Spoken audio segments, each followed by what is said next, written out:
કાળથી ભારતીય કલા અને સંસ્કૃતિ વિશ્વભરમાં આગવું સ્થાન ધરાવે છે. કલા એ માનવીની અભિવ્યક્તિનું માધ્યમ છે. સમયની સાથે સાથે ભારતમાં ચિત્રશૈલીઓ પણ બદલાઈ રહી છે. આજે આપણે કેટલીક ચિત્રશૈલીઓ વિશે માહિતી લઈશું. પાલ શૈલી બંગાળ, બિહાર, નેપાળ અને તિબેટ સુધી વિસ્તરેલ ચિત્રશૈલીને પાલ શૈલી તરીકે ઓળખવામાં આવે છે.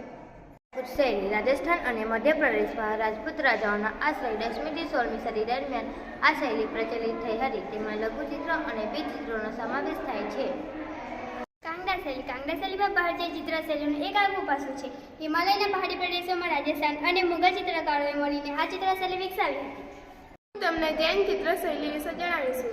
ગુજરાત, રાજસ્થાન અને માળવાના પ્રદેશોમાં 12મી સદીથી આ શૈલીનો વિકાસ થયો હતો, જે તાડપત્ર અને હસ્તપ્રતિ પર લખાયેલું લઘુચિત્ર છે. આ ચિત્રોમાં મુખ્યત્વે જૈન ધર્મ કે કેન્દ્ર સ્થાને ઓળખાયું છે. ગુજરાતમાં જૈન શૈલીનો વિશેષ મળ્યો હોય તો તેને